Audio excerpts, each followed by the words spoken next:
All right. Well, welcome. My name's Aaron Craig with Red Mage, yeah. So this is Quinlan, who That's right. is the developer of StarRune, and I get the pleasure of talking with him, and you get the pleasure of listening to us. So I'm very Cool. excited. He has actually, Quinlan, why don't you tell us about what you're Yes. doing and why, like, we're here in the first place? All right. Well, I'm the creator of StarRune, which is a typing game. 3 years ago, I was trying to teach my daughter to type, and so I had experience teaching my stepson to type before that, and he found Typing Club to work for him. But my daughter, when we tried like Typing Club, it was just so boring for her. So I tried a bunch of other different typing programs, and they were just so boring.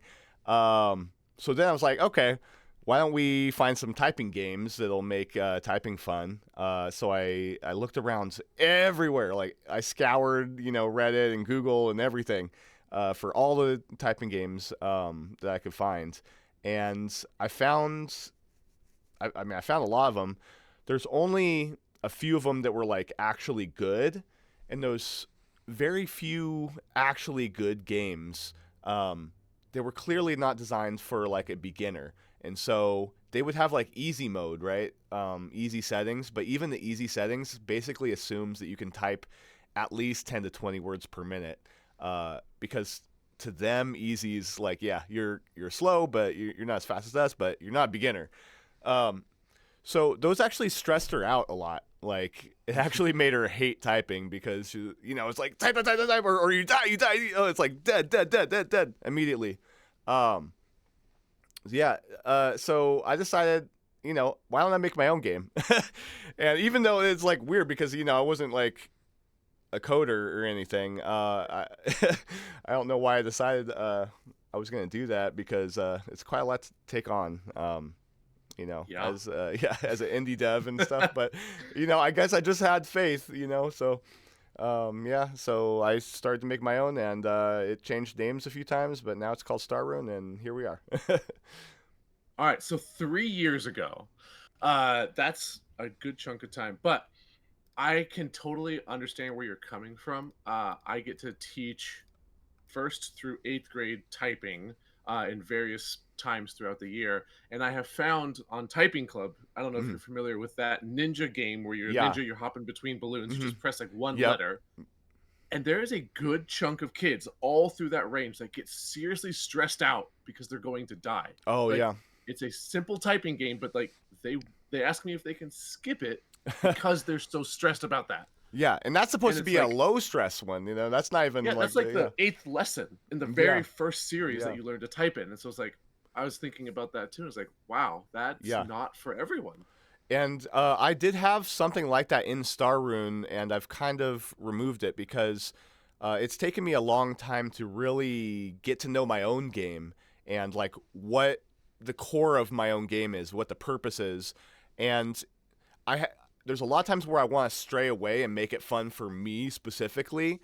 And I realize my game is for beginners. The whole point was there's not enough typing games for beginners. So I want to make it fun for me, but a lot of times those two things can come in conflict, and so I have to kind of remind myself a lot to pull back and focus on the beginners first, because I had parts where you could type to the letters and stuff, but you would fall after a little bit, and then you'd fall into lava and then die.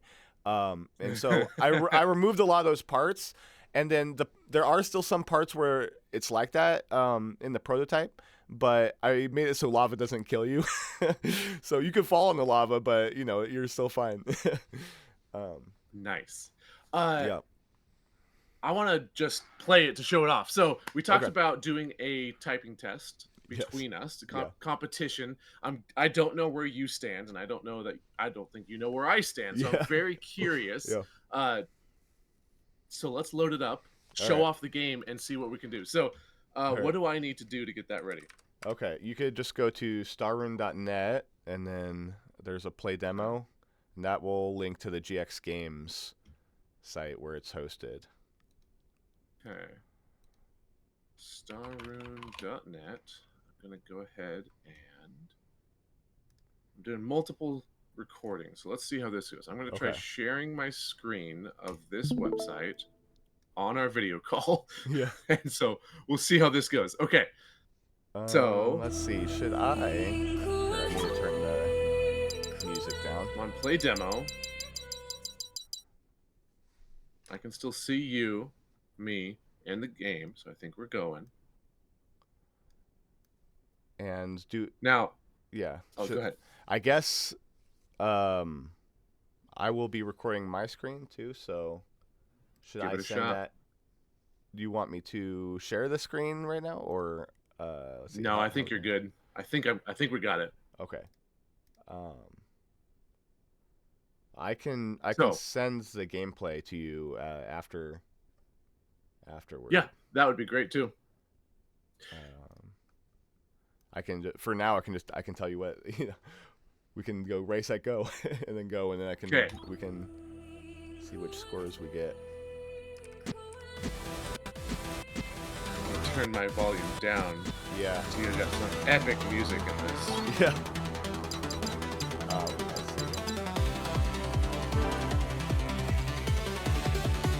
All right. Which level are we doing? Okay.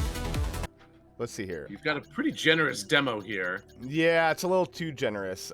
So I should have focused. I realized in retrospect, I should have focused on maybe just a few levels and done more vertical slice, so that way I can make each level like really, really good. But instead, I kind of spread it out because I wanted to show it progressing through starting with F and J and then working up to words. Yeah. But yeah, a lot of people like it's hard because the people who are good at typing, they really want to get into the words right away, and then there's a lot of people like that, and with so many levels, it makes it hard to manage the whole thing. Actually, there's going to be a you're going to do hold Alt and then go to the right like 3 or 4 times. It's a secret dev shortcut. Let me know Alt when it's up. Yeah, Alt, and then I think what I say right 3 times or 4 times. You'll see your name. 4 times. Okay, you see it? I see StarRune. Oh, there it is. There we go. Okay. I'm in. All right. Maybe I should let you do a practice run of it first, so because it's not fair. It's not fair that I know the level and you don't. I mean, that's fair. Okay. Yeah. Do a practice. Do a practice run. Now, there's no caps. Space. Yeah. Okay. Space is to jump from here. Okay, I see. Oh, okay. I did not recognize that. Now we've got bosses. I love the boss design. Yeah, actually, these guys are really good. This is a really good design for beginners because it's pretty fun because you can find interesting ways to kind of cut through them more optimally, but even if you're not that good and you just like take forever to like type, they just sit there on the letter. So you can just type, wait for them to get to the letter or character and just, type away. I've really optimized it for beginners so that, it's still fun for me to play, but beginners can also, have fun. And also typing the letters, every time you type one of the letters in the battle zone, it damages what I call the glitchborn. It damages them, the little mini bosses, a little bit. But getting them with the slash and the dash line damages them a lot more. Yeah. Even if you don't understand how that mechanic works, if you just type what you see, you'll still win though. Oh yeah, this was a enemy I was playing around with. I was just seeing how interesting would it be if I had an enemy that you could actually like cut in half over and over again. There's the graphics, there's no like visual like anything right now. It's just black. It's just black boxes. But I figure, I could put a face on it or something. I like the style you've got for sure. I was reading more through about your whole project and how you've incorporated a tremendous amount of educational elements in there. Yeah, literal elements. Great. Yeah. Yeah. Yes. Yeah, I just wanted to make sure, like, if my kids are playing a video game, that they're learning as much as they can. it just happened to work that the whole chemistry thing. I just felt like clicked because once I made the enemies like actual just like letters themselves, I was staring at a periodic table on my wall, and I was like, oh my gosh, like those are the those are the bosses. Those are going to be the levels. You know, that's my story. I was like, what kind of story am I going to do? I was like, I could use make a story purely from the periodic table. Yep. So it just kind of worked. So then I was like, okay, and games, usually give you copper, silver, and gold. Why don't I just keep going with that? Titanium and then vanadium, iridium, and just forever until you get to the 118. Yeah. I figure if My you can, daughter is yeah. listens to the periodic table song right now all the time. Oh, really? Yeah, that's what she's learning about in science. So they've got that whole like singing along song that's with interesting. it. And, yep. And she's 9, you said? She's 6th grade, so she's she's the older one. Right now. Okay, She's the older one. Okay. Yeah. That's pretty interesting. I didn't know that they taught it so young. So that's actually going to be really good if they want to memorize it. Like I have a lot of like mnemonic devices that are not quite obvious in the game yet. But basically, my stepson has like the whole periodic table memorized. Yeah, I know that's what they're doing that stuff right now. Like I'm looking at this and like they have a typing time and they're learning about science and the periodic table and like all of this stuff. It's like, wow, this would be literally perfect for my entire school for how they practice and approach things. Like, that's awesome. This last battle here is I just went a little bit crazy. I threw a lot of things. A lot happening. Yeah. There you can I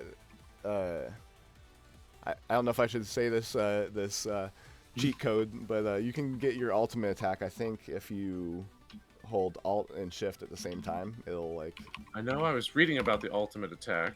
Yeah. Oh yeah, there you go. Yeah. And then you can I changed how it worked. It would just automatically shoot them, but now you have to like aim it. You spin around and then you push enter again to shoot, or it will automatically shoot after a certain amount of time. But yeah, the ultimate attack exists because it's cool, but also if you type errors, you lose charge, and so it encourages kids to type accurately. There's also going to be power-ups in the game. I don't have them in there yet, but the power-ups are going to change your dash line behavior, but when you type errors, you're going to lose. Oh, dang it. That didn't put you in the thing. Oh, that's a bug. Here, push control. It worked for me when I was trying it. Control? Yeah. Normally I do something I know. else. You made this level special for this. Yeah. Oh, well, sorry, I kind of rushed through. Oh yeah, there's an on-screen keyboard. Yeah, you can toggle with caps or in the settings. Okay. Here, let me see. Let me very quickly play through it on my end, and then I'll see if it's that was a one-time bug or if it's every time bug. Oh, it's my bug now. So. Let's see. All right. Yeah, I'm guessing you can speedrun this significantly more efficiently than I can. well, then that's that's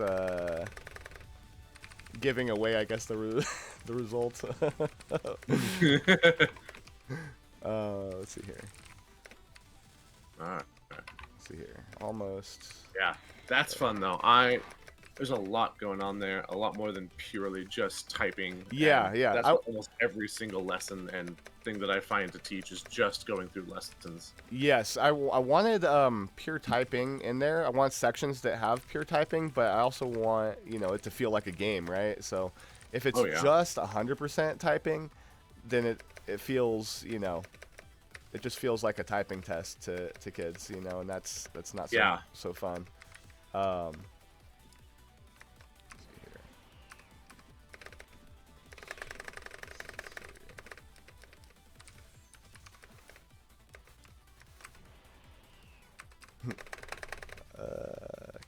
X, Y, H, Z, P, B, da, da, da, da.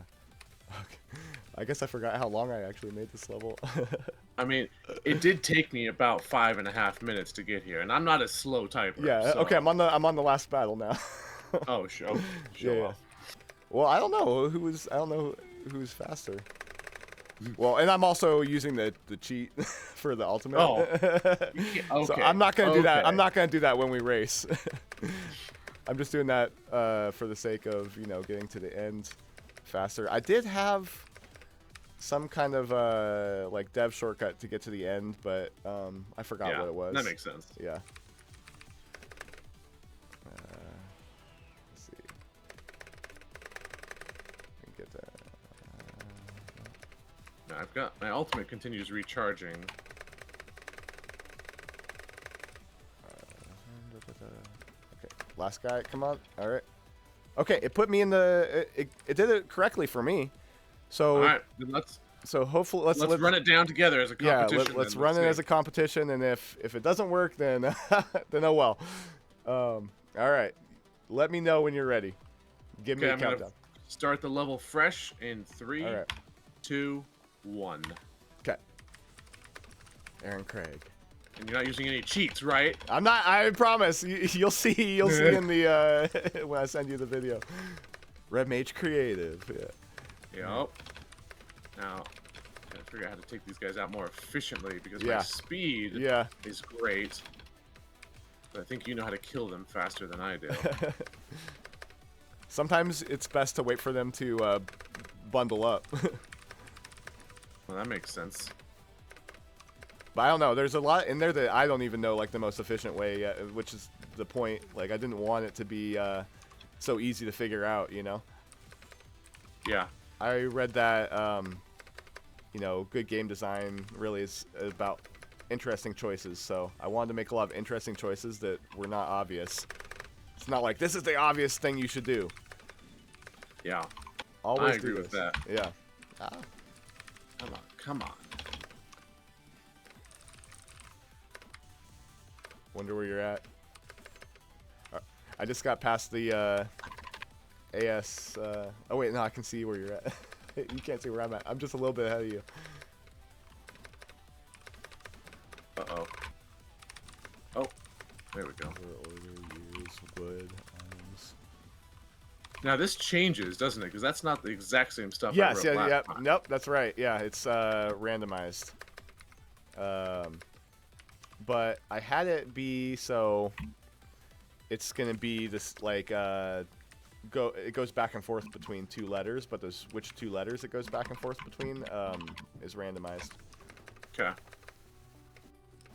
But it's not completely random. It actually switches between the left hand and the right hand, because having to go back and forth between like, I and or like U and N or something would be like, it would not feel good. Yeah. Okay, let's see. A. Yeah, I got a lot of. I have like 64 of these mini bosses like planned out. I probably have like 20 or something in the game right now, in just the prototype. But yeah, they're gonna add a lot of depth and fun, I think, to the game. It's a lot of variety in there. Yeah. And it's gonna really add a lot of more interesting choices when there's an inventory system, because right now there's not really an inventory system in the game, but I do plan on having one. Okay. What does an inventory system look like in a typing game? So you're gonna collect the elements, and then you're gonna. I know kids love crafting, so I figured if we have elements in the game, why can't we craft chemicals? I feel like that's just the perfect, solution. So, but in the game, I'm gonna call them runes, for, just for lore purposes. But really, they're alloys or they're chemicals. So, Okay. also because alloys are not technically chemicals, but so it's my own little term for it.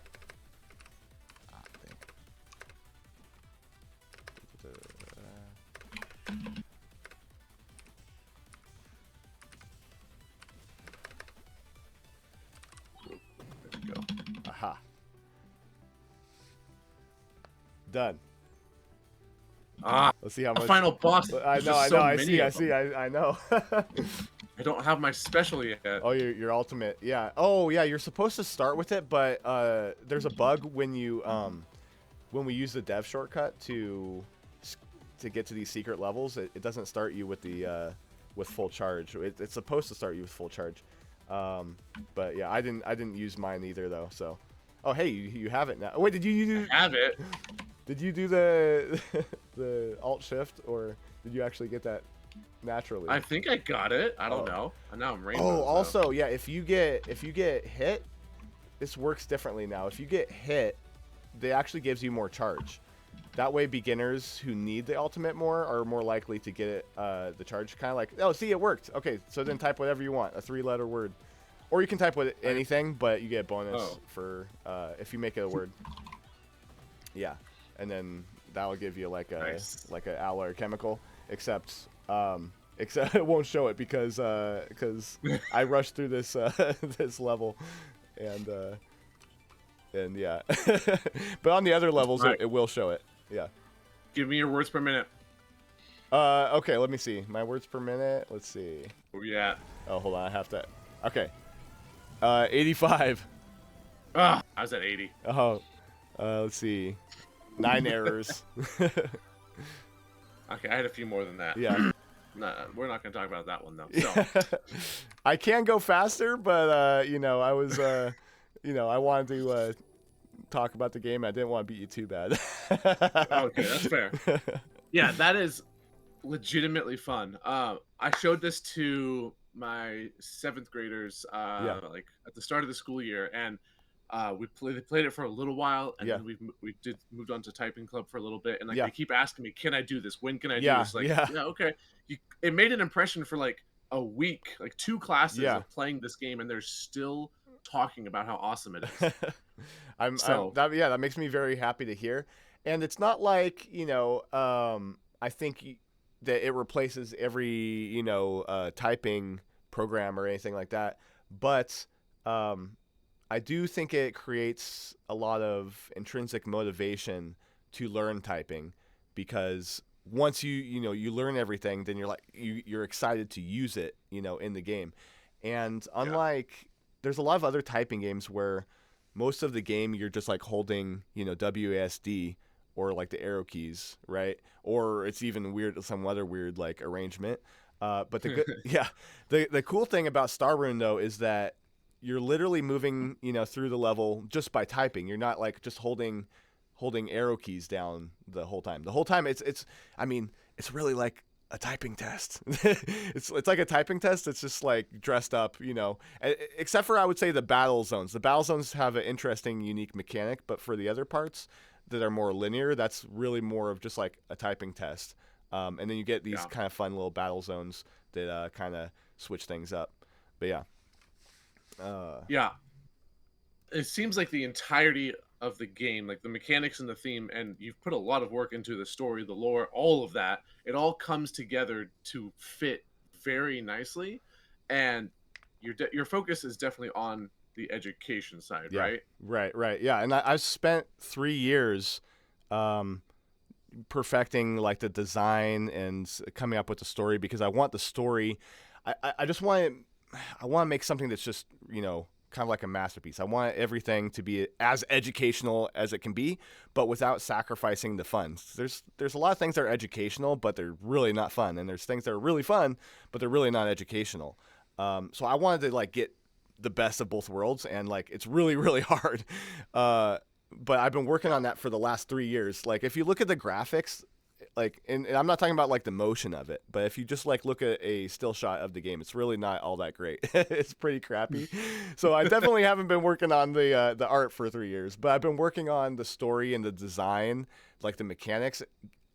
Like I think you'll probably, you know, ask me in a little bit, but the game was way different in the start. It was so unintuitive. Yeah, so let's jump back a little bit to that, because you said 3 years ago you started this and that you didn't have any coding experience. So like, what were you doing before StarRune, and how did you make that transition? What was it like?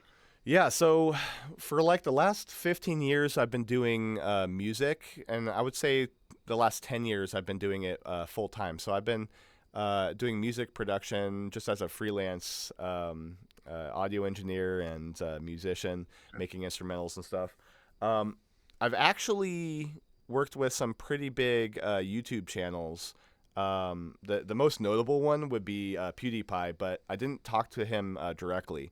I actually had a middleman that I worked with. Um, but there's some other like nerdcore channels I've worked with. Dan Bull, Stupendium, Corpse, I think was a big one for during COVID and stuff.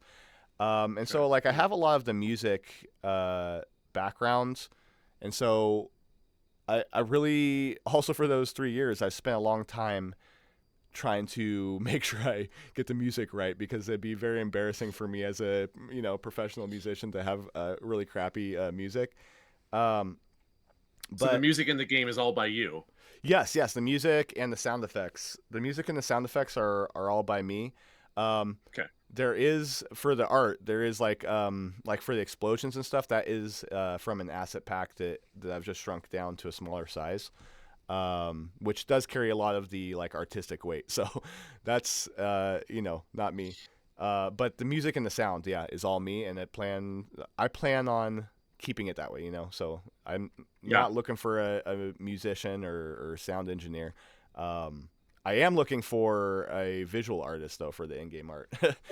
Um, but yeah, so Okay. I was doing music, and then like I said, my daughter, I was trying to teach her to type, and yeah, she would, it was like pulling teeth, it's so hard, and I realized actually there's probably a good business model here because most games like they're targeting the Steam market, the gamer market, and that's not bad, right? That's a big market, but if I'm making a game that's educational, there's also a giant like educational like school market, homeschoolers too. But they have like massive amounts of funds. And obviously there's like a lot of red tape and bureaucracy, you have to go through to get it into Yep. schools. But if you can pass that hurdle, there's a giant opportunity. And actually, because of that, I plan on having the Steam version. But then after that, I plan on having like a school classroom focused version that is, maybe a little bit more like Typing Club, where it has a clear, the clear curriculum and lesson plans and stuff. And so Yep. lately, I'm actually thinking because the people who are testing the Steam version out are mostly people who already know how to type, and they want to get into words right away. So I'll probably for the Steam version keep like 1 or 2 levels as F and J, but then get into words more immediately. And then for the school version, then I'll have the progression from the F and J, and then the A and semicolon, home row, top row, da da da da da. Yeah. So lately, I've been trying to separate what I want in the Steam version versus what I want in like the school version. But yeah, once I Okay. realized there's a big business model there, I was like, okay, maybe I'll just transition over to this.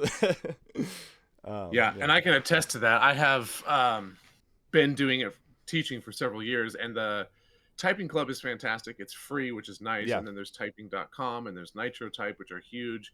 But there's not a lot else out there that's Mm, fantastic. yeah. And so it's expensive for educational resources that are quality. Right. Right. Yeah. And if you can get in there, it's like Quantity is not the issue. It's quality because it yeah, is quality. finding games that are actually fun, like not like on paper fun or whatever, but like the kids actually are like, whoa, is pretty hard. Actually, Yeah. let me send you a, let's see, in the chat. Let me send you a little clip, which is kind of indicative of what we're talking about. Okay.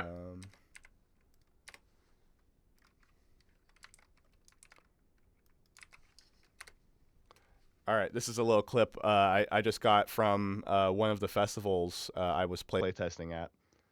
Wait, why is this game actually good? It is actually good, isn't it? Yeah. Yo. Okay, 67. Lucas. Are you guys on the second level? Nice. That's fantastic. Yeah. You can hear the kid at the start, right? Yo, why is this game actually good? That is, but the thing is, like, that they don't always say it in those words, but that is the response I get, like, far too often, is that most people assume as soon as you say it's a typing game that it's going to be like trash or garbage. Like, oh, or this applies to educational games in general, right? Oh, it's an educational game. Okay, cool. You know, yeah, I think I'll pass. But if they actually like try StarRune out, usually their reaction is, "What? I wasn't expecting it to actually be good." I wanted the game. I want the game to compete on the same level as games that are not educational. So I was pretty intentional about the name of the game being StarRune and not like star typing or like educational star or whatever. You know, like originally I had the name Keyboard Warriors, which come to find there's another typing game developer. There's always something else. Who's also doing that. Yeah. But I realized I don't want to have to. I want it to be educational, but I don't want to have to rely on that as a crutch. Like the gameplay, I want to make it so fun that you will want to play it whether or not you're actually trying to learn to type, and then you're just gonna learn to type whether you realize it or not. You know. But yeah, that's the reaction I usually get when I play test, and that's why I like playtesting it live, in person with people, is because I can see that reaction, and they actually see it.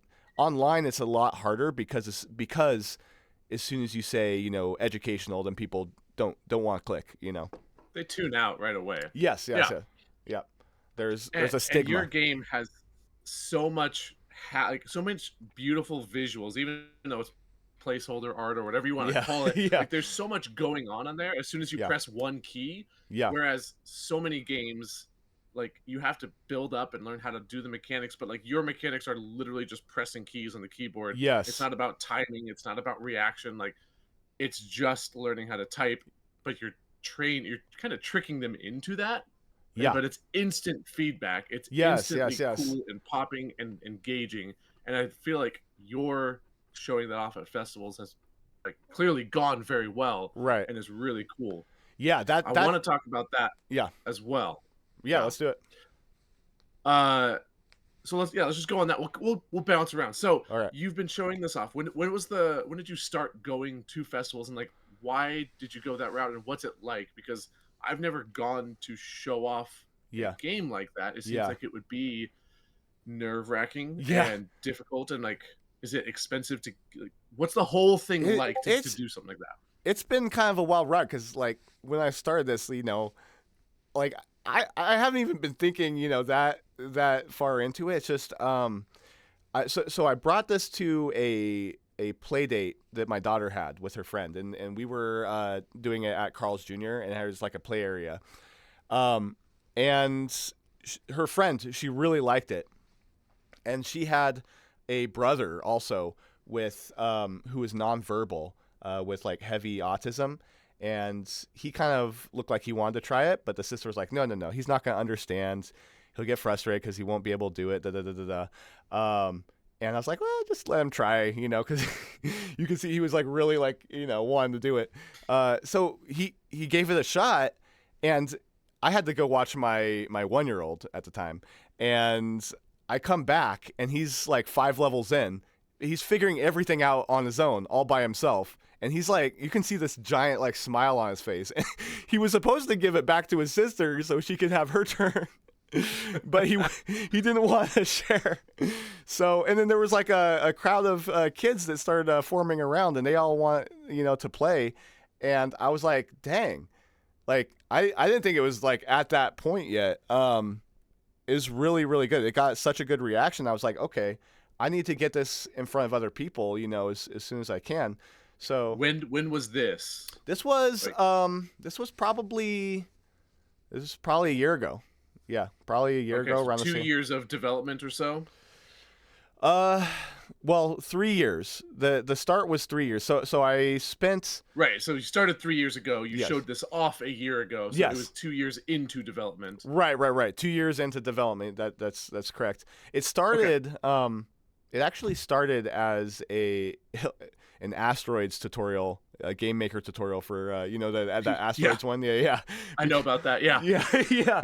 I have a lot of clips of the older gameplay. I'll show you, in a little bit. But yeah, it's it changed a lot, and so a year ago, it at least had changed into roughly the version that it is now, where it's a platformer. The enemies are the letters and stuff. It would be pretty much, the same thing. Actually, I would say that maybe for the last year, I've made a lot of, tweaks and changes, but a lot of my time has been spent, I think, on getting it out there, and networking and that kind of thing. So I probably haven't had as much time for the actual code part as I would like. But yeah, so 2 years in, so 1 year ago, showed it off there. There's some local festivals I know about. There's a county fair. There's a what we call the Tater Tot Festival, because you know what tater tots are, right? Yeah, I do. Okay, yeah. I guess they were invented here in Ontario, Oregon. So. Okay. Yeah. Which is where you're at. Which is where I'm at. Yeah. So we have something called the Tater Tot Festival. I ended up signing up to. Ended up looking into the Tater Tot Festival. I decided not to do the county fair just because I wasn't sure how the heat would affect like the computers if it was outside and stuff like that. And it was a lot of busyness. I didn't think I would have the time for that. But I went to sign up for this Tater Tot Festival, and the guy told me about something called the Maker Fair. Have you heard of something called a Maker Fair? No. No, I have not. I guess it's a STEAM or STEM related event that happens at a lot of different places throughout the country.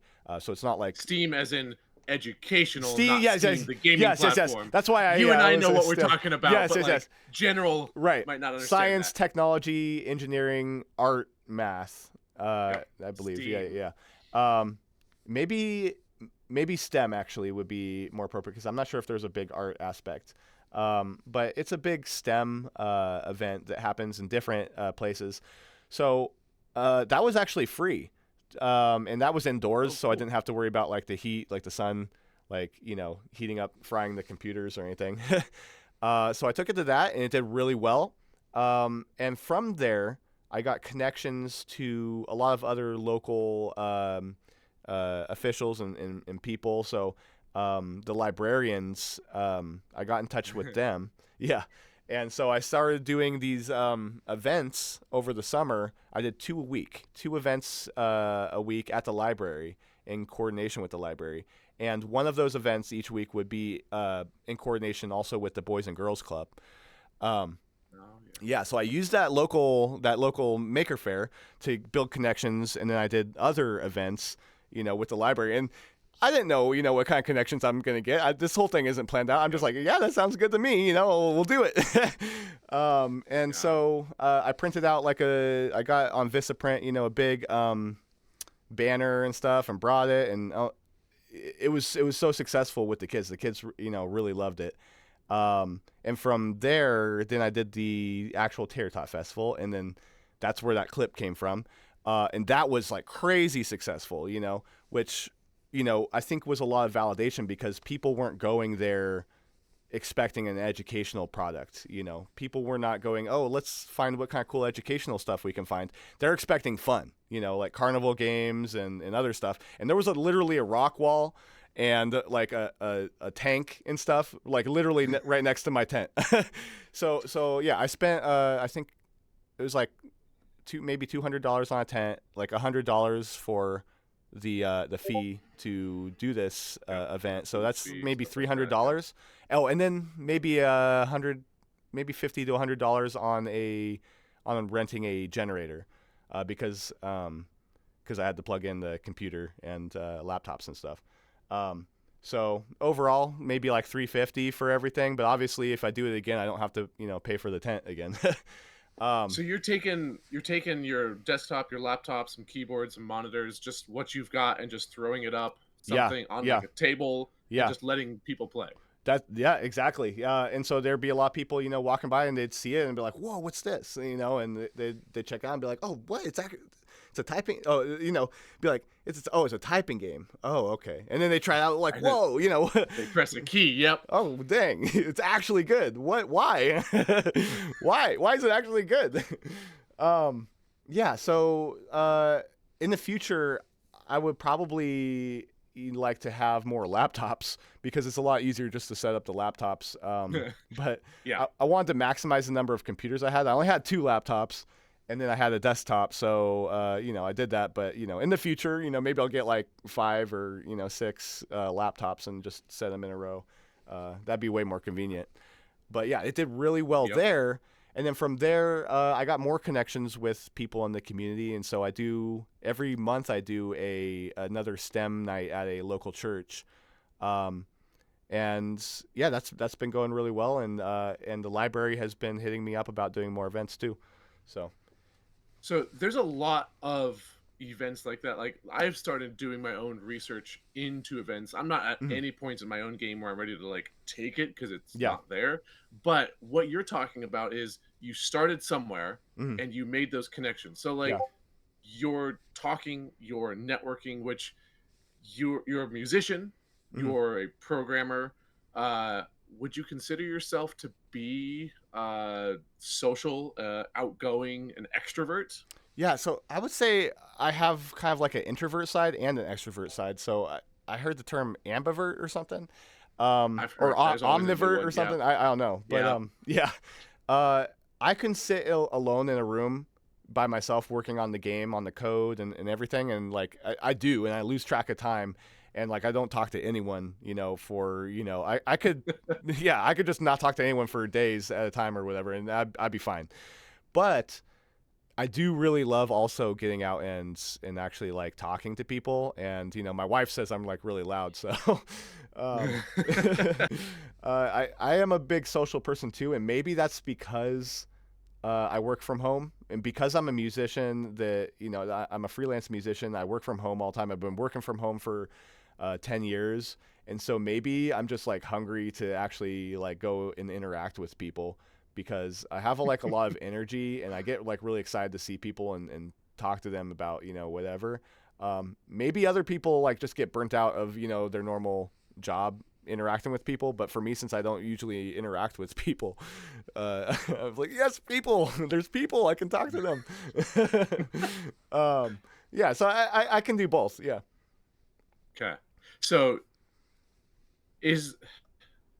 how do you find the balance between where you're at now? So you have a Kickstarter. We're going to look at that and talk about it. Okay. But you've got these fairs and you're trying to make the game. So like what, in the last year, where has your focus been primarily at? Is it promoting and connecting and doing these events? Or is it like, where would you split it at? How would you talk about that? Yeah, I would say for the last year, it's been networking and getting the game up online in front of people. I've been looking, trying to slowly find potential investors. I really, at some point, wanted to reach out to PewDiePie, but again, I'm not connected to him directly, so it's hard. But finding like angel investors, and just fundraising, stuff like that. I've been focused a lot on that because I feel very confident that I can make a really good product. But the thing that scares me is, what if I make a really good product and it just doesn't go anywhere. Nothing ever happens. So it's like, that scares me. So I feel like that would be like my weak point, because I'm not actually, I don't have any like business or marketing training like officially. So I feel like that would be like my weak point. So I've been trying really hard this last year to work on my weak point. But also doing these events though, it's been multi-purpose, I would say, because I'm getting it out in front of people. The interesting thing is sometimes, like at the Tater Tot Festival, kids would come up and say, "Oh yeah, I know that game. We do it in school." I'm like, "Wait, what?" So apparently it's working in the local community, pretty well. Yeah. But the other aspect of it is there's so much like priceless playtesting time, and I've been able to really, really gather a lot of feedback from my target demographic, and like, oh, okay, this needs to be easier here. Oh, this needs to be more like this. Oh, this needs to be da da da da. And that's what let me like make a lot of adjustments to the game. And there's still actually a lot of adjustments that I have planned out that I haven't done to the game, but that I plan on doing in the full version. And I wouldn't have that. Yeah, I wouldn't have that without all the playtesting. So it's been dual purpose. Yeah, playtesting is so vital, and you getting a tremendous amount of feedback, and from the audience that is typically the most brutal. Yeah. They'll tell you what they think immediately, Yeah. and they Yeah. which is great in some ways and difficult in others. So that's awesome. Let's take a look at your Kickstarter and talk about what that looks like, and maybe where you're thinking about going. So Okay. let me pull it up and see where you're at. So part of the time of this interview is because you've got your Kickstarter going. Yes. You launched it about 2.5 weeks ago.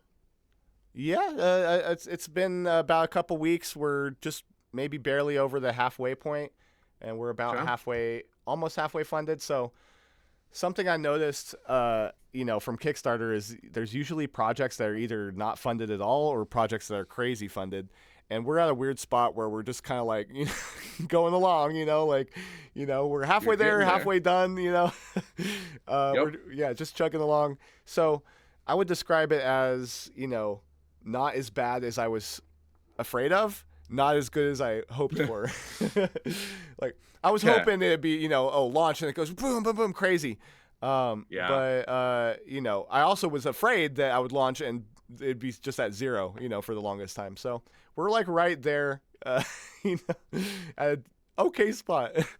Which it's hard to do that for a typing game because reaching the target audience for this is really hard, which is why I like doing it like the in-person events, because people see it and then they try it, and versus online it's like it's a link, right? It's like, I'm not gonna click that, it's just an educational game. And getting because kids are not going to be online in general, and kids are the ones who are impressed the most by the game. Parents, right? Yeah, parents are usually like, yeah, another video game, but it's kids that like it and get into it, and then once they start playing it, then that gives me an opportunity when I'm doing live events to talk to the parents about the educational value behind it, and then they like it once I explain it, But online, it's really hard to get there because everyone is afraid of spam and scammers, and like everyone's like paranoid that, oh yeah, you're just a bot, pushing some stupid product, and especially if you hear, oh, educational product, yeah. So it's really hard to do that online. I found I did have a lot of success on a Reddit post. I've had a few successful ones, but the most successful one was on a subreddit, Indie Dev, and I titled that one, I think, I feel like Goku when I type. So I wanted to make a game to encapsulate that feeling, or something like that. And that has 250,000 views, and like 5,000 upvotes or whatever. It's insanely, it's like blew up like crazy, but a lot of the people got it up right now. Yeah. A lot of the people like, the comments are just, it's so awesome to go through the comments because it's like, it's a lot of validation. Even though the Kickstarter's not, it's just chugging along. A lot of them say they're broke, and I don't blame them. Of course they are. Yeah.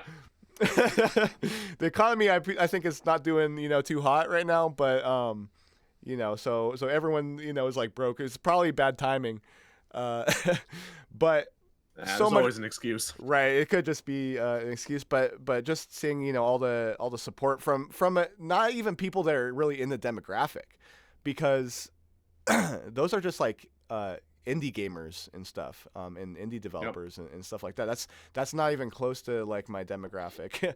But yeah, converting is a lot harder. Yeah. And so, yeah.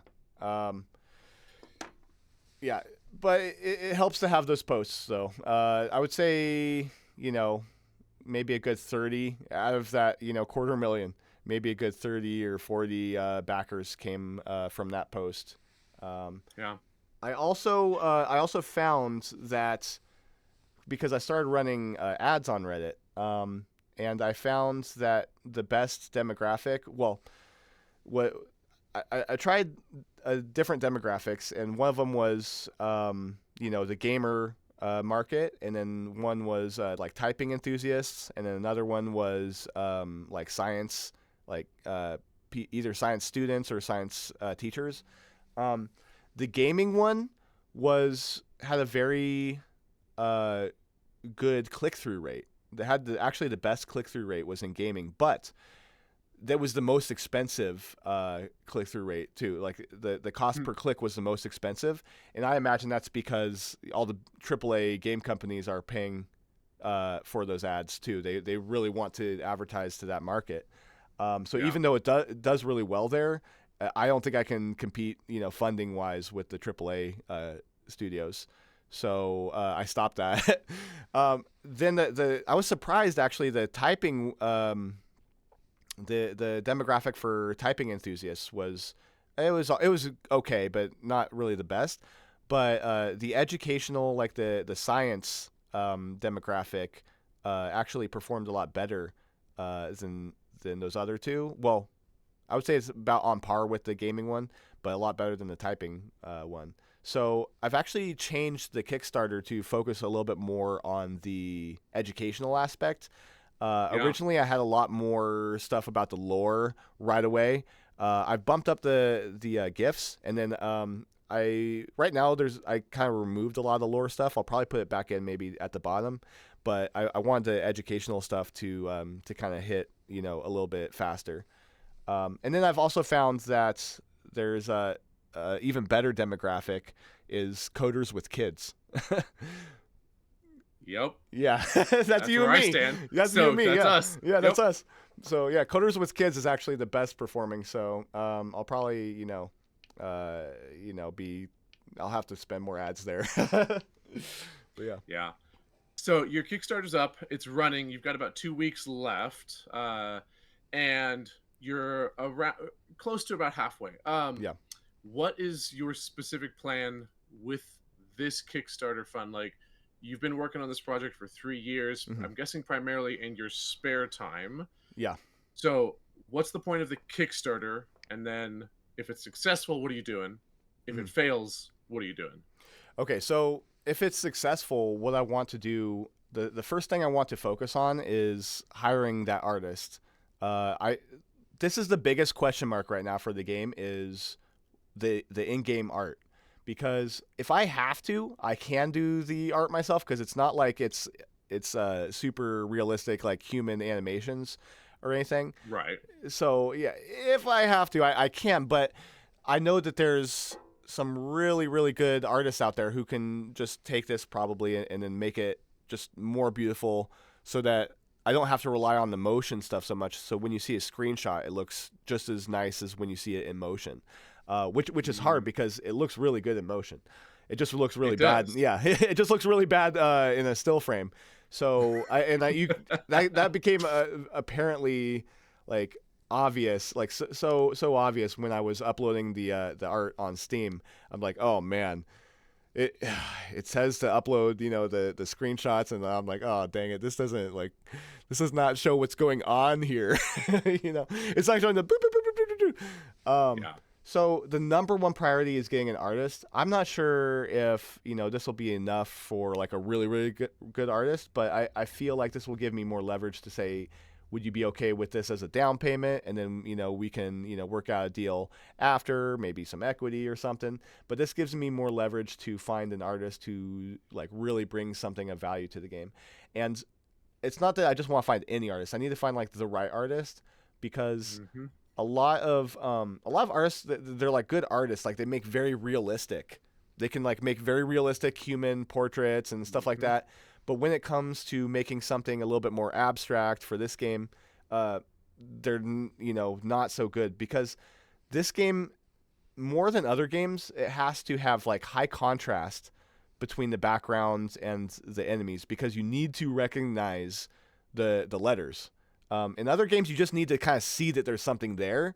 But in this game, you really need to be able to see, is that an E or is it an F? Is that a V or a U? Or like you mentioned, I think a while ago on Discord, is that a Q or an O?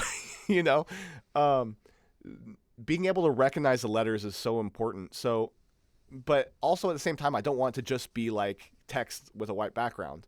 But I feel like a good artist can kind of find a way to make that work. And maybe maybe they don't exist. I don't know. I'm sure they exist. I'm sure they exist. So yeah, that's the biggest thing for me. If I don't get the money for the Kickstarter, then I'll probably end up doing the art myself. Unless there's like an artist that reaches out to me and says, "Hey, I'll do it for free, as long as you split the profits in the end or something."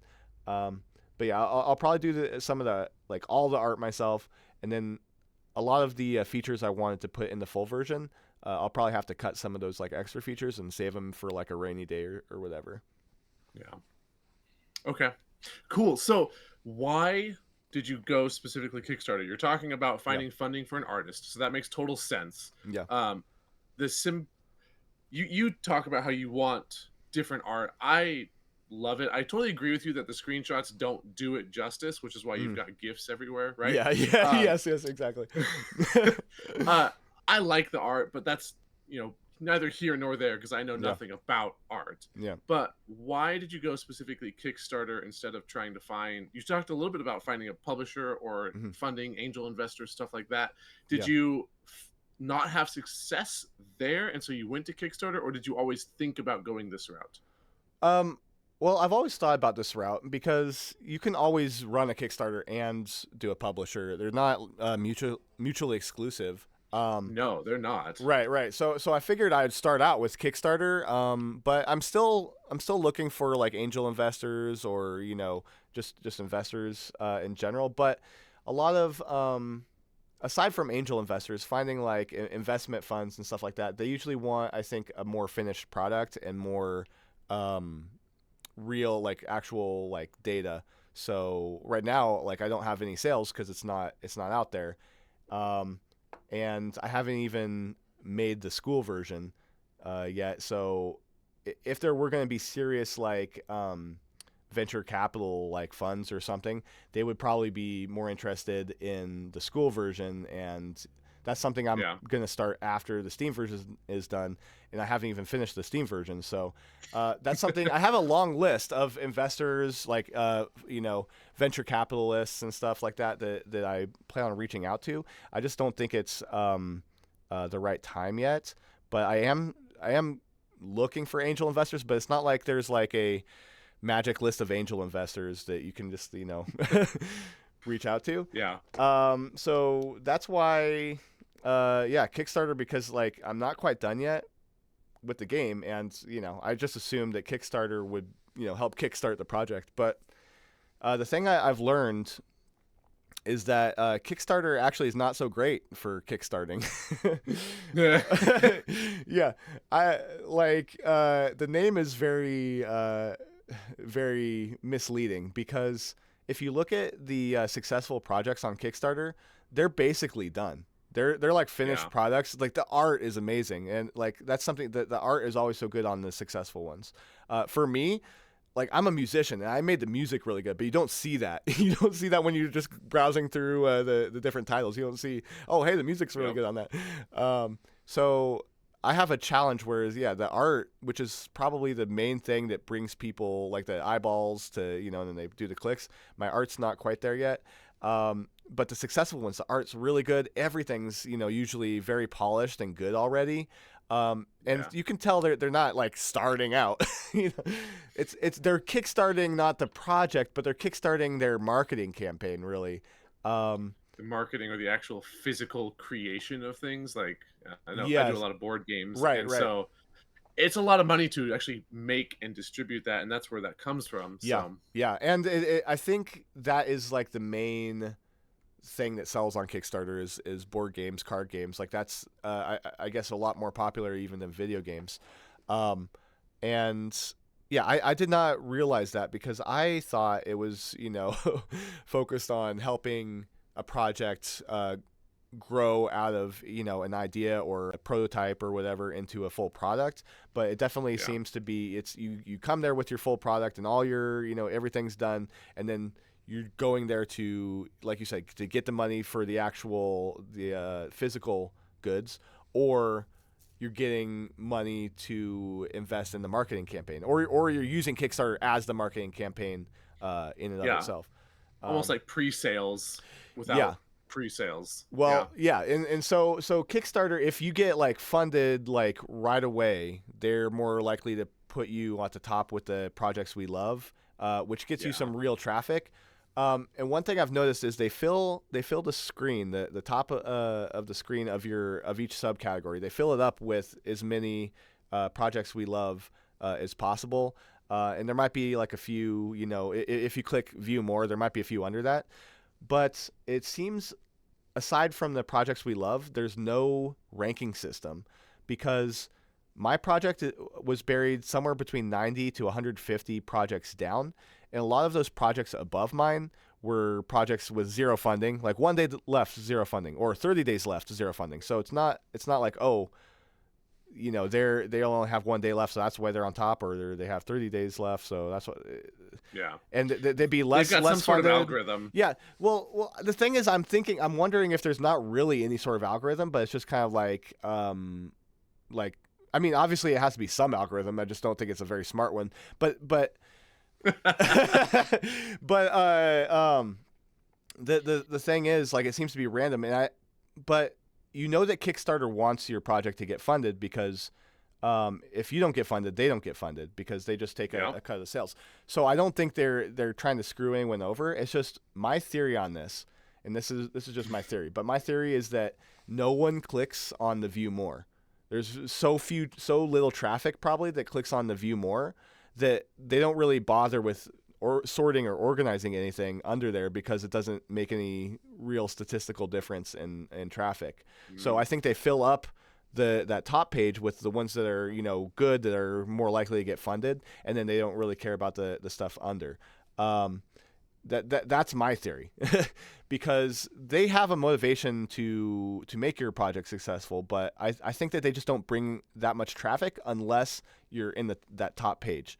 So, and they usually, the ones they put in that top page are the games that are usually, finished and polished. So if I had to do it again, I would probably not do Kickstarter unless I'm already at that point where the game is done and I've already built up the massive following and everything looks polished and stuff. But if I'm trying to actually just kickstart the project, I'd probably do like self-funding.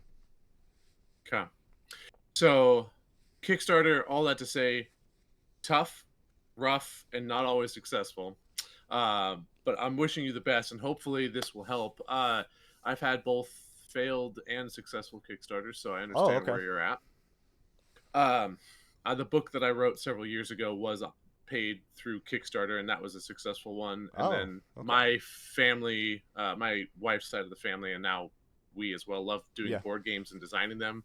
And we put one on there, and it did not get funded. So, like, I know where you're at. Yeah. Your Kickstarter, I will say, looks great. I appreciate like, it's it. very well made. Yeah. So, whatever the reason is that I found it like it's not due to lack of your effort. Right. I found it 95% of the funds, or 99% of the funds, but 95% of the traffic have come from sources that I've brought in to the Kickstarter. So there's very little traffic actually coming from the Kickstarter itself.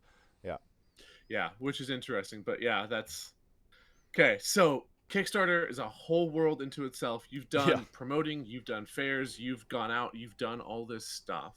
Let's go back a little bit and talk about the programming side of this. So you started at no programming experience. You mentioned a little bit of asteroids, and you're talking about GameMaker because you are programming in GameMaker, right? Yeah. So what was that? Why did you go with GameMaker over something else when you started, and why have you stuck with GameMaker instead of transitioning to something else? Okay, so I have, I would say I'm not like a great coder, but I do have a tiny bit of coding experience. When I was 14, my brother actually was taking some coding classes, and he kind of showed me a little bit of C++. Um, Maybe that like scared me a little bit because I never C++ will, yeah. yeah, because I never got past like the DOS style window. I never got into the visual part of it really, and it was hard and boring, and so I feel like if I were starting today, there's a lot of fun alternatives and ways to learn coding. I'd probably be very different, but I kind of gave up on that. I didn't pursue that all the way. But before that, though, which is what got my brother into learning how to code, was me and my brother would mess around with something called the Games Factory. Have you heard of that? I don't think so, but it sounds familiar. Have you heard of something called? It's a very generic name. Multimedia Fusion, I think it's called. Okay. There was this program called the Games Factory, and then I think they rebranded to Multimedia Fusion or some generic name like that. I'm sure maybe one person out of 10,000 might know what I'm talking about. But basically, it was kind of like a earlier, maybe crappier version of GameMaker, where there was no like GML, there was no code part. It just had the visual part where you can drag events. When this collides with it, there was like the same grid or whatever I think that GameMaker might have, and yeah, that was fun because that was our first experience making anything like that. I remember making like a sprite of like Barney for some reason, and Barney was like throwing up. Like I don't know. Oh, lovely. Yeah, I thought that was like so cool. Like, oh yeah, look, it's Barney, and it's and then you could walk around with him. Like I don't know. Yeah, so I had a little bit of experience with that, but not like actual code until like I started learning a little C++. But I gave up on that after 14. I looked around for different game engines because I plan to prototype this and then maybe send it off to a more professional programmer. But yeah, I just started learning more and more as I went. And at a certain point, I picked GameMaker because it just looked like it was the most beginner friendly, and it looked like the closest thing to what I knew, which was the Games Factory. Okay, that's fair. Yeah, but I didn't want to. I didn't want to do the same thing as the Games Factory. I didn't want to do the visual path, the code and the visual stuff. I wanted to do the code path because I knew that would be. It's just so much easier.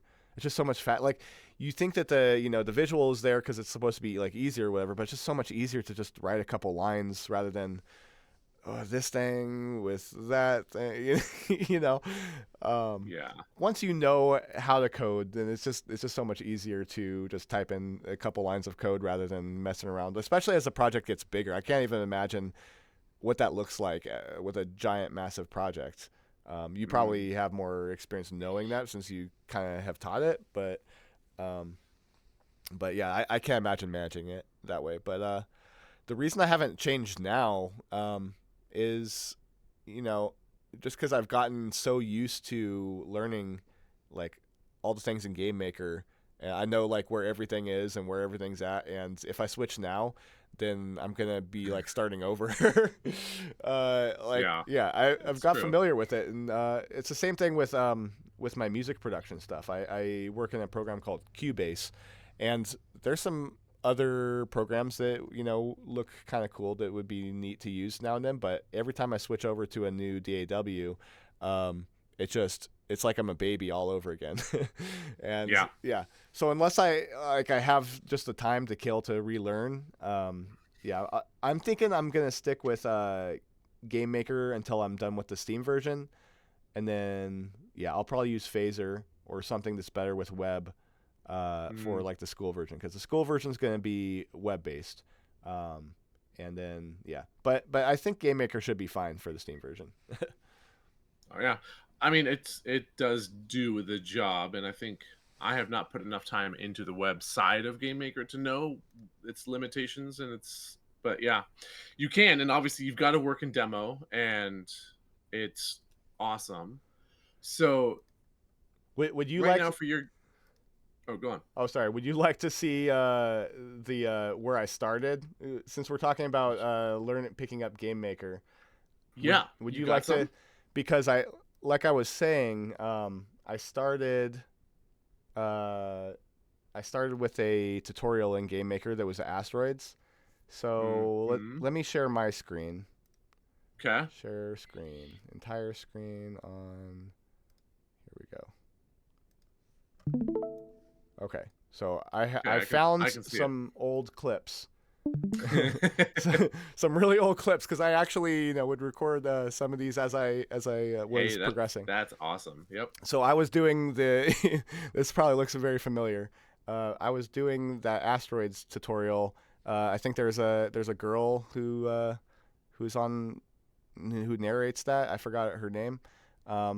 But I decided, what if, I had this idea for a platformer typing game, but very different from what I ended up making. But I started just doing this tutorial to figure out GameMaker, and okay, this is the normal asteroid stuff, but I was like, okay, I'm too excited to get into the whole typing thing. So I was like, what if you could teleport to different little areas using typing to dodge the asteroids? So I added these little nodes, and I put like words there, and you could type, and you could like teleport to them. And that seemed pretty cool. So I decided, okay, what if I go a little further? So I started adding in like these little enemies, and the graphics are so bad. Oh dang it! There's a bad word there. These are randomly generated words. No, why is it still there? Okay, It's I'm in gonna every skip single over. one. It's in every single one. It looks like it didn't randomize. Yeah. But I'll you can cut that out if you want. But yeah, I didn't even think about having a list that was filtered, but until recently. But anyway, I went from there to turning. I added more enemies. I added like a star background, and then like your character was like a ship, just like any normal asteroids game. But you could also type these enemies. You'd have to type these words on the enemies. It was very much like a like Z-type or Glyphica, if you know those ones. Yeah. Yep. It was like that, where you could actually control your movement, so you could kind of like run away and stuff, or position yourself differently. But it ended up being super unintuitive.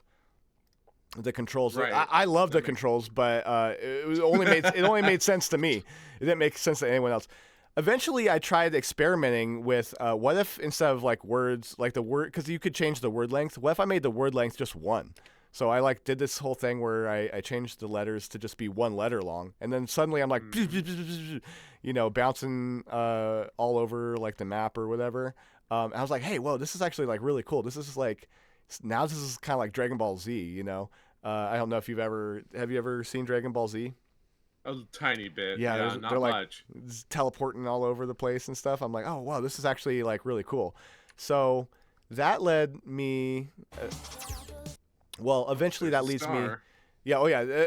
I realized, okay, I need a character, because this is when I started thinking about like the branding for the game, and I was like, I need like a character, and if you're just a ship, that's not like a brandable character that kids are gonna love. Oh, it's a ship. Yeah. And I realized Star Fox can do it, well, because like Star Fox, they're constantly talking like in Star Fox. Like, you're familiar with Star Fox, right? Oh yeah. Yeah. So like the characters pop up all the time during dialogue, but I wanted it to be where you saw the character the whole time. So I was like, okay, you can be a star, because it was very much like the asteroids shape. You just added 2 extra lines, and suddenly it's a star. And so I grabbed. There's just a temporary sprite from Paper Mario. I was gonna say that looks like a Yeah. Mario sprite Yeah, right there. yeah, One of those yeah. Elder Stars. Yeah, that's the 100%. the Eld Star. Yeah, yeah, Elder Star or whatever. Mhm. Yeah.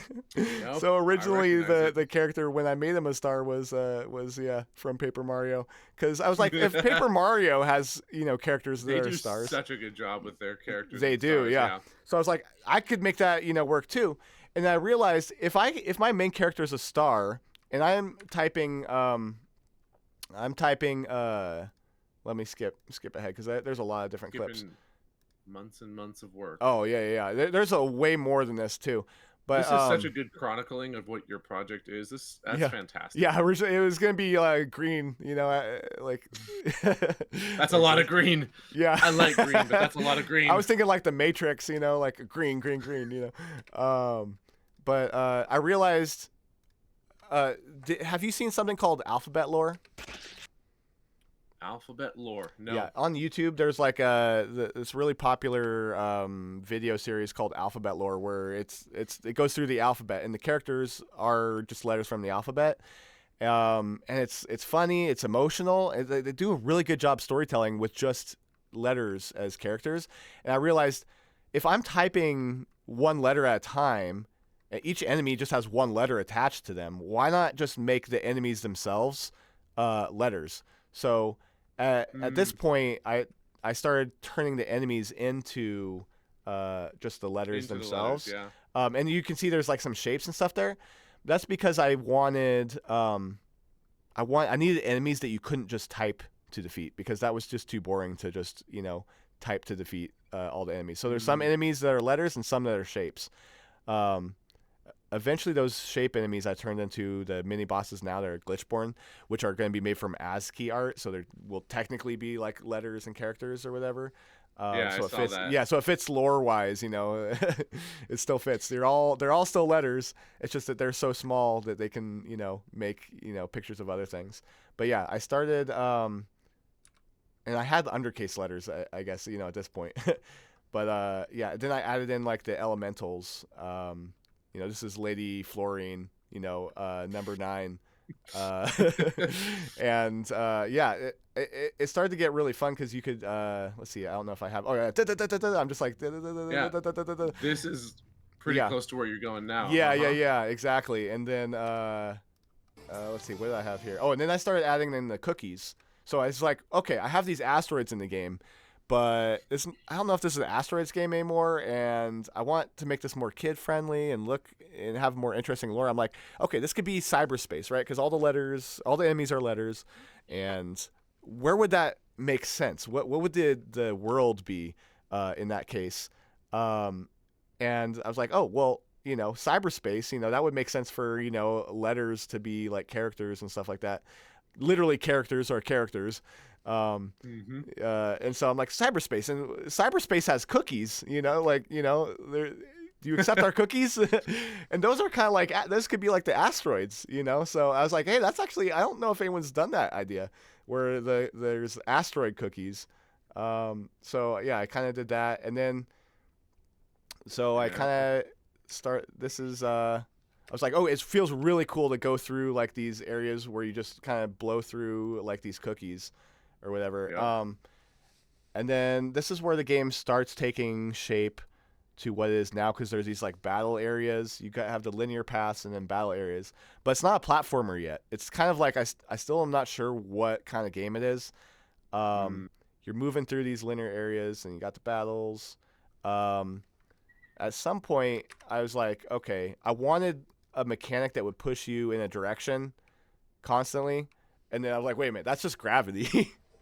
Because I didn't want I was like, I need to get rid of the whole WASD thing for movement, because I showed it to some people and they couldn't figure it out, and the whole asteroids movement was really hard. So I was like, okay, you should just type to move. But if you do that, then I need some way for the player to progress through the level if there's not something immediately there to type. So I was like, okay, I need something that pushes the player in a certain direction. And I was like, oh, that's gravity. Even though I've figured out another solution, which is like the arrows that you can ride in the game. But that was the main reason I was like, okay, I'm going to make a platformer. That way, if I need to, I have gravity as a mechanic that can push you in a direction and it makes sense. It's not like a weird like foreign like idea. And so I made a platformer, and then it's basically to where it starts to be more recognizable to what it is now. And then you have like the glitchborn, and you have these battles and the linear paths and stuff. And yeah, I'll skip some of these other ones because I don't want to take too much time on it. But yeah. So this is so good. Like you chronicling all of that is really incredible. Like that's fantastic. And you should stop sharing your screen because I'm seeing me on yours. Oh no! And I don't want to see me on yours, and no one else wants to see me on yours. Oh no! What did I do now? Stop. Stop. That looks cool. Okay. So that's so good.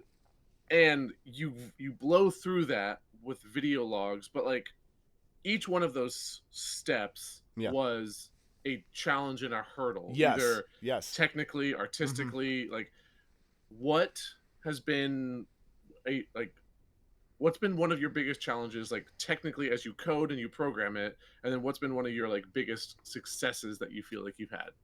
Yeah, so in terms of like the actual code part of things, one of the biggest challenges is that little crossword thing at the end of the level where you type whatever you want. So I actually had that system built in before I turned it into a platformer, and I had this idea where you type a word and you can go down and then you loop around or whatever and you end up somewhere. And the thing is, because I started this before AI was really like, AI came onto the scene. And I've tried using ChatGPT sometimes to help me with the parts that I'm not too familiar with. And it's been pretty good, here and there. But I think with GameMaker it's harder because there's less documentation on it. But also I wanted to fill in. It's such a weird thing because it seems so simple, but I wanted to fill in those crossword sections, some of the squares with like letters, just like where you don't decide the letter, it decides the letter. But I wanted to make it where no matter what, there's a valid solution for words.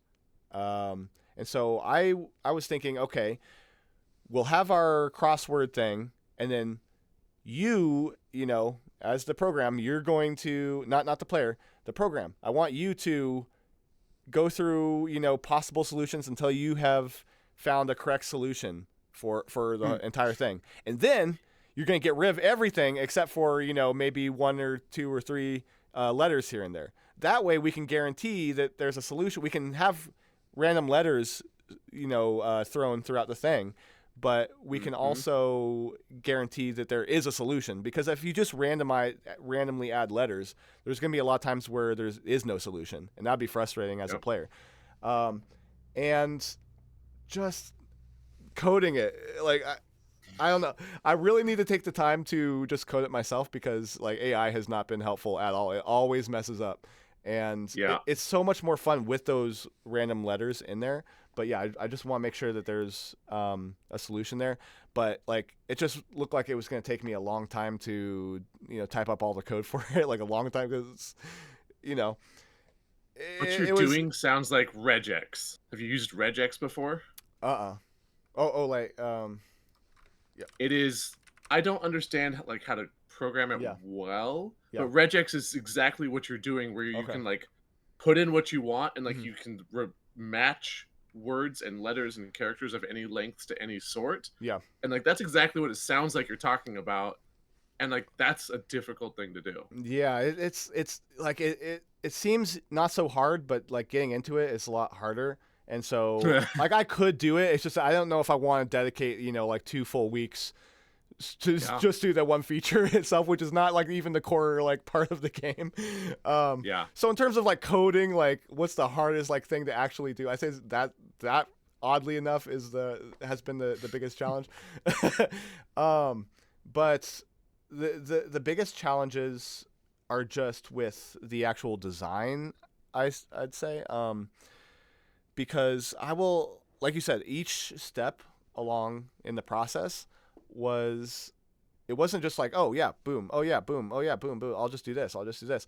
Every time, like I spent, weeks, Yeah. thinking about how do I make this more intuitive, uh, because I could play it and had fun, but other people, when they tried to play it, it's like, I don't even know what to do. So I was like, okay, just how do you make it more intuitive? That's a simple question, but it's hard to find a good answer for that. And then I would spend so long on each question, but I was so proud every time I found a solution to that. Like, oh, how do I make it more personable and kids like it more? Oh, I can make, the character a star. It's like, why did I just think of that, from the start, like, Yeah. why, how do I make it so it feels rewarding for a beginner typist to, just push one letter? Oh, duh, just make every enemy one letter long. Oh, I can just make the enemies the letters themselves. Oh,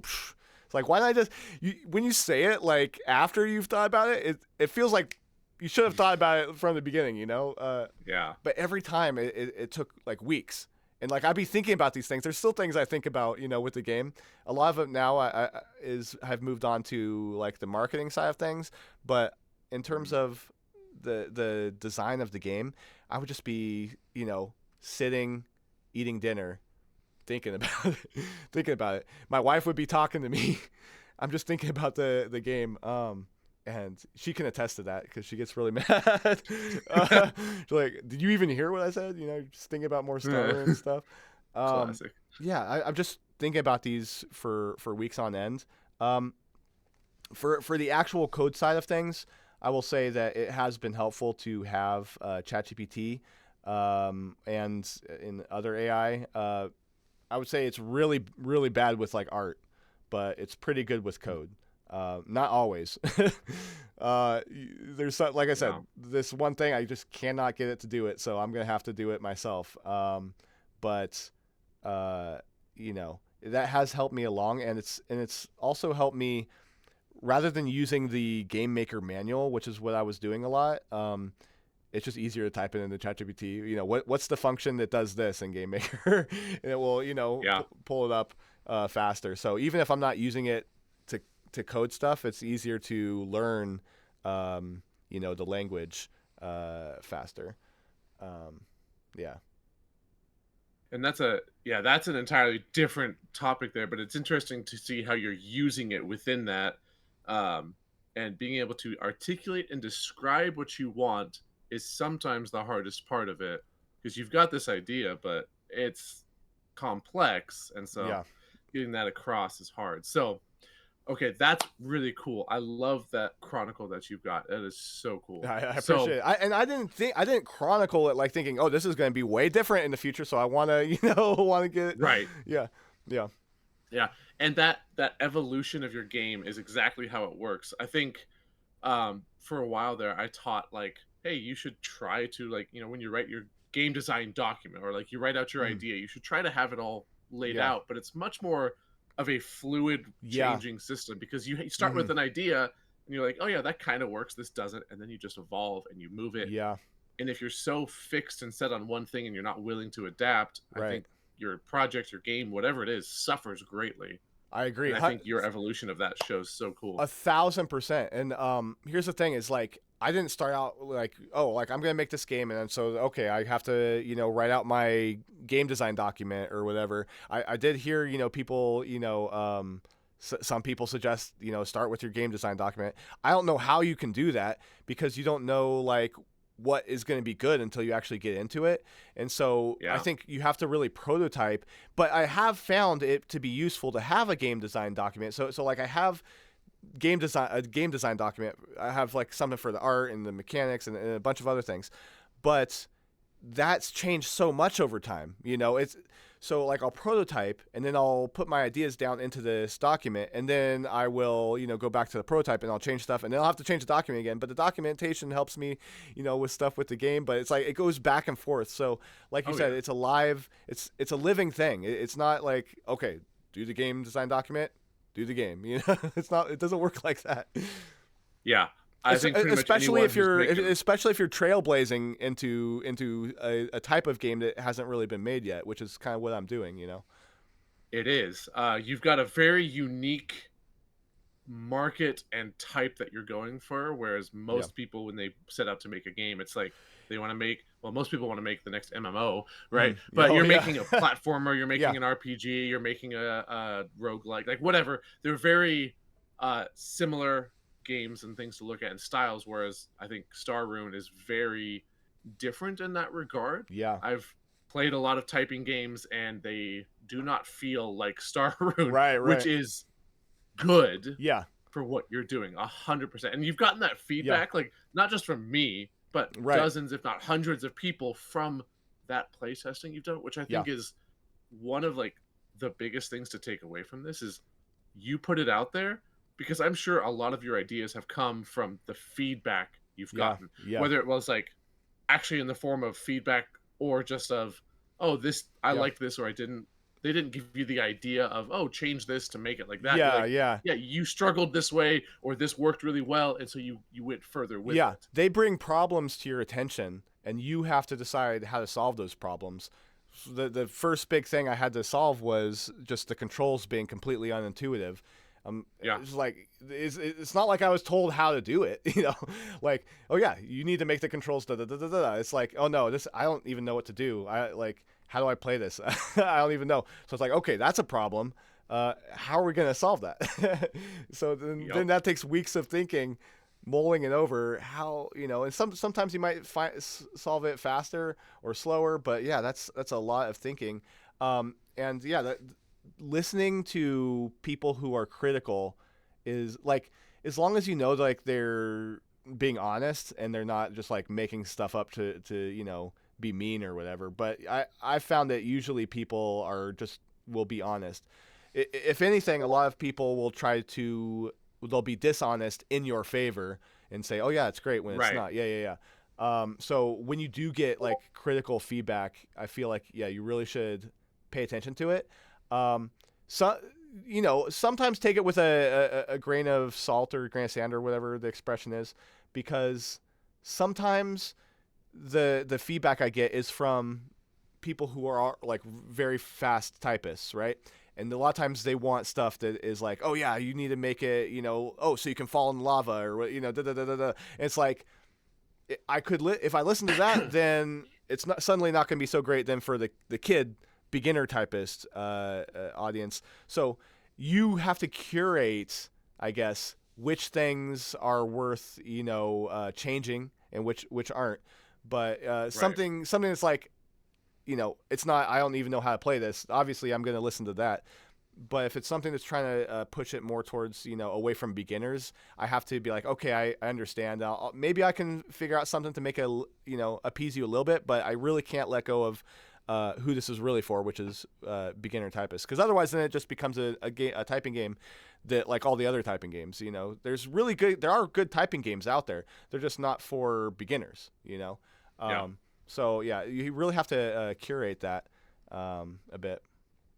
Speaking of typing games, I think, do you want to show off your Discord and like just how people can connect and find, because you have a fantastic Discord community and you recently integrated it with other typing games, and so it's actually huge and very active. Yeah. Let me see. Share my. I'm a you want part me to, of it. You want me to share the screen, or do you want to pull it up, or? Well, let me see. If I share the screen, you're gonna see yourself for a second. You're fine. I'm already looking at other stuff. I'm trying to find where the server was. Okay. Because I've got a couple. One thing I've noticed is that, well, I think it's very beneficial to cross promote with other typing games. Because I feel like we're already, if you're making a typing game, you already have a hard enough time just educating the public that, look, typing games are fun, right? We're already competing with the you know, all the brain rot stuff, and so it's like, why we don't need to be competing with each other. We need to, you know, actually take on like all this other stuff first, and so we should see each other more as, you know, friends and collaborators rather than enemies. And so, Yeah. I think it's really helped for all of us, and it's still growing. There's a lot more good typing games out there than I realized. Still, there's very few that are good for beginners, but there's some really Yeah. good typing games on there. Some of my favorites are Isocat and I'm looking at that. yeah, Keyboard Warriors. Oh, Keyboard Warriors looks pretty cool. Yeah, it looks very Gundam-esque. They just joined the server, so I need to look into their game a little bit more. But in theory, it looks really cool. I want to see how it plays. Keys of Fury is a really good one. Keys of Fury actually seems very similar to how I'm going to probably handle some of like the boss fights. In the game, which I have not done the boss fights yet for StarRune, but that's one that kids always want to know. When are the boss fights going to be done? When are the boss fights going to be done? Yeah. But yeah, a lot of good typing game devs, and I realized like I'm getting a little bit better at building a community, and I realized there's a lot of people, they kind of bounce in and then like say hi, what's up or whatever, and then they kind of leave and you don't really hear. They're still in the server, but they just don't participate for like ever. you never hear from them. And I think that for a lot of those people, they want to be part of the community, but they just don't have anything to say. There's not like something always happening, right? There's not always a cool new update. There's not always a, you didn't always get a new cool high score or whatever. So I feel like it's kind of awkward then to just say, hi, how's everyone's day going? Yeah. So I actually created a channel on there called the One Word Story. And this is, I was inspired by a game that we would play, me and my mom and sometimes my brothers, where you just say one word. I don't know if you've ever done this, but like you say one word and then the other person adds a word and then the next person adds a word and you make like a sentence or whatever. Do you do that? Sometimes it's I've done it before, and sometimes like in class, it's kind of fun to like call on Yeah. different people to see how they'll finish a sentence Yeah. or build it together. Yeah, exactly. Yeah. So I was like, you know what? That would be a pretty neat way to keep engagement up, where if someone doesn't have anything interesting to say, they can just like chip in a word, and there's no rush to it either, because you can literally, the words can be spaced out by 10 minutes, 10 seconds, 10 days, 10 years.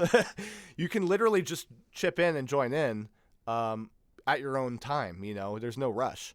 And it's a collaborative activity where it really it's fun to see what kind of creative stuff people are going to make, but also there's sort of like a teamwork sort of aspect to it. So it's like a community building feature, I would say.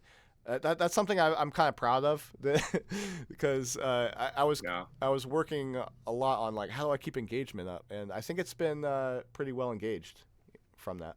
I mean, I would say social media and like this kind of stuff is probably one of my weakest points, and I come to your server and you've done just such a good job. I love, and you probably enjoy this too, like your art channel has people making stuff about your game. And like that has to be so cool. Oh, right. To have other people just drawing and like and other typing games too, because that's the thing is I'm trying not to like hog the spotlight. Something like from all the Reddit stuff, I've been bringing in a lot of people from like Reddit, and then they assume that it's like I try to tell people this is a shared server with other typing game devs too, but they just assume it's a StarRune server, so like, oh, the game is really cool. I'm like, oh, maybe you should be a little specific on which game you're talking about. I'm trying not to hog the spotlight because I really do want these other typing game developers to do well too. And I'm hoping that if I can bring in a lot of people, that they'll do well, and the better that they do, the better that I'll do, because if we can grow typing games to be like a serious like genre, a serious niche, then that's better for StarRune, because then there's more people interested in typing, and it's a good typing game. Yeah, and I think that's so good. Community building there, and you've just got really great stuff here. I love it. So is it fine if I leave the link to this Discord down below for people to join? Absolutely, 100%. And Okay. maybe they want to chip in on the, if they don't have anything interesting to say, just add a word to the one-word story. Let's see. let's I was looking read. at that. Yeah, what's the last sentence that was? Why does my grandmother never ask before using my freshly piped sauna? I I don't know where. I feel like that's the end. That I'll put a here, question mark. oh yeah, there you go, question Oh. mark. Yeah. That's a fun I'll say thread there. Yeah, it's a fun thread. That's something that when you think about it, it's kind of like an LLM, right? It's how LLMs like they Yep. work on one word at a time based off of da da da. But there's human creativity and humor, I would say, involved in a way that an LLM is not going to pick up on. So it's kind of like a human LLM. Like I don't know if Yeah. that makes any sense, but It does, at least to me. I don't know about yeah. others, but It's- yeah, 100%. So Yeah, that's just a weird I love sentence. that. It's funny. That's cool. Well, thank you, Quinlan. Do you have anything you want to add that we haven't hit on? I feel like you've shared a tremendous amount Yeah. and shown a ton, and I Mhm. think it's really cool. Is Yeah. there anything like you want to share that I have not specifically hit on, or that you want everyone to see? I would say that I feel like there was something I thought about earlier, but I completely forgot what it was. So maybe I'll have to comment on the video if I remember. But also, I gave you the YYZ. If you ever feel like you want to use that in any videos or whatever, I'm completely cool with that. Okay. If you want to use that as an example of something done right or wrong, most likely wrong because the I'll code just rip apart your project. the code is complete spaghetti code. It's absolute. That I'm planning on how it always restarting is, the whole. so. I want to completely start over. Like I'm going to keep some of the assets, and obviously, the most valuable part is the game design. That I know where I'm going now. I know what the game is. Yeah. And the game, as core, is really a racing game, because Yep. you're not worried about are you gonna die. Most games are like, are you gonna, like typing games are like, oh, if you don't type fast enough you're gonna die. This one there's no death, and you think, okay, well if there's no death then that's boring, right? There's no challenge then, right? And for a game to be fun there usually should be some kind of challenge, but the challenge is there. The challenge is just how fast can you get to the finish line, right? Yep. That's just like any racing game, because most racing games, when you crash into a wall, it's not, are you going to die? Or if you don't get there in the, to the finish fast enough, you're going to die, It's just a matter of, how fast are you going to get there? So I know so much more about my game than I did 3 years ago, which is weird because I think most people, it's like, well, of course you know about your game. You're the maker, but I feel like it's really, you're discovering your own game, and so yeah, you're free to use any of the code because the code is garbage. I'm gonna restart. That's encouraging to hear, though. Yeah. Like, it's so easy to try to make something perfect and get stuck on that, and it's like, just make it. Yeah. And that's the most important part. Yeah. So yeah, I'll probably like start fresh just with now the knowledge that I have, and I feel like I'll go so much faster. And there'll be less yeah. bugs and everything.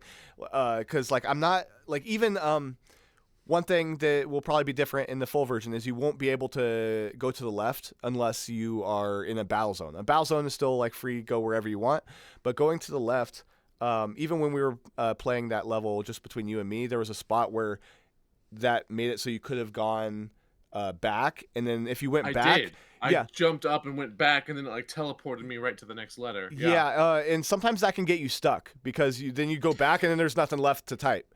And I've experimented with like respawning and stuff, but it's just so much easier if you just can't go to the left.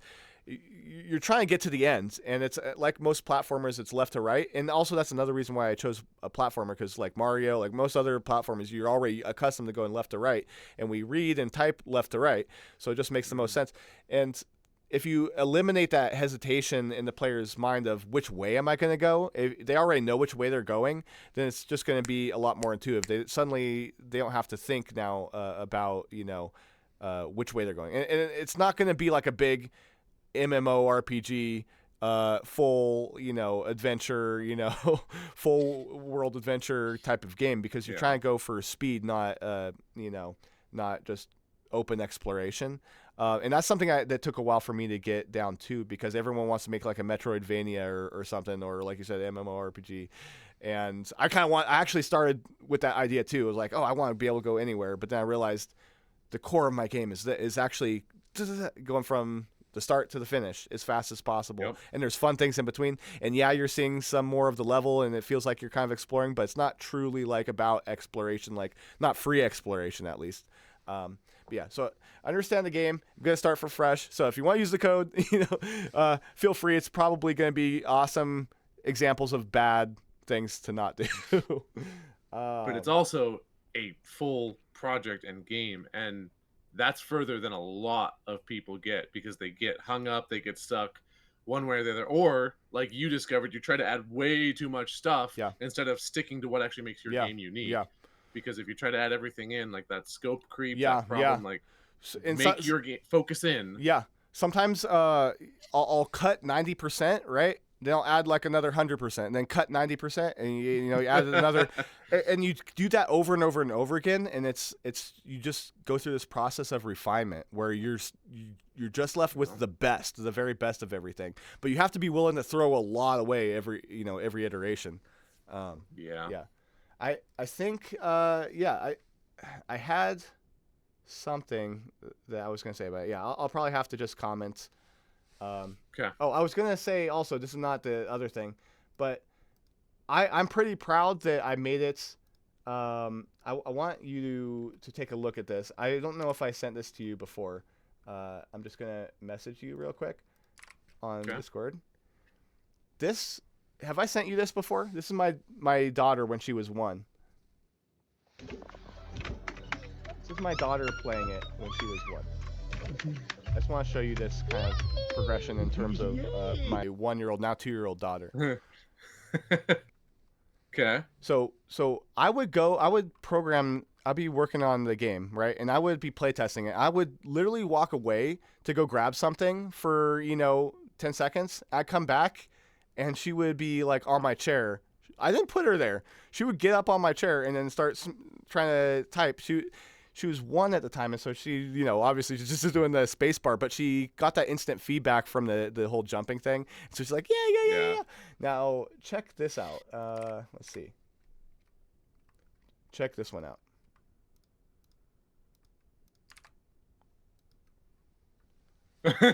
She starts learning how to do the F and the J, and she has this big aha. Oh, if you do F and J, oh wow, this happens. And so she is beyond thrilled right there. Yeah. And now, now you don't have to watch the full because it's like a minute long, but like if you can just see like a little bit of this.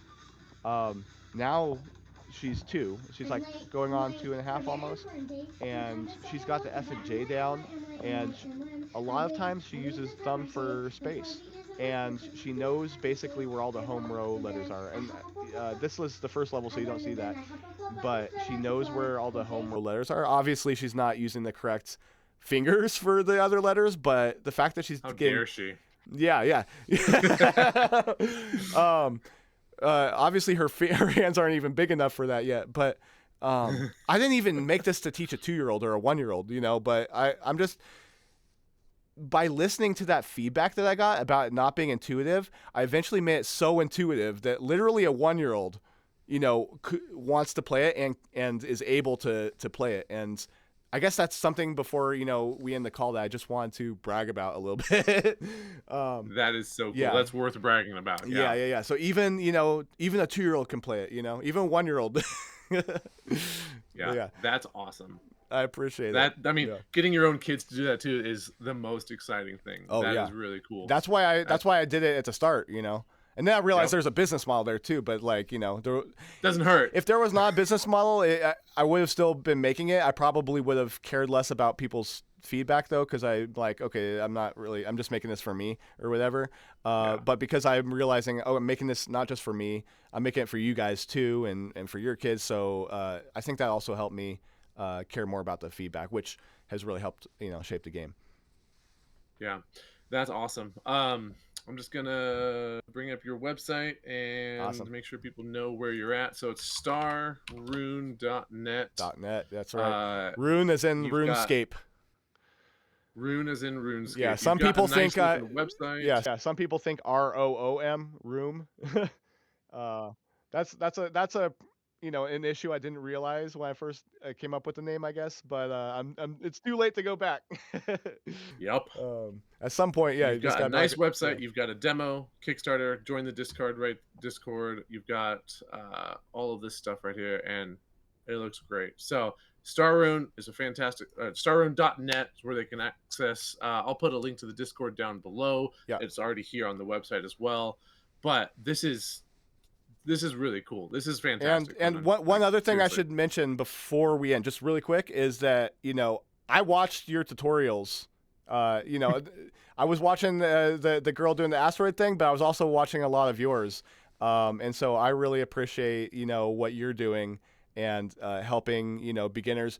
Like, I probably would not be as far as I am without a lot of your help. So without the tutorials you've been doing. I appreciate that. I love getting that feedback as well, and that's again a big reason why I like doing that. So that's great. Thank you. Thank you. Yeah, appreciate it. All right, then I think we'll sign off. Okay. Keep making, keep learning. I'll talk to you later.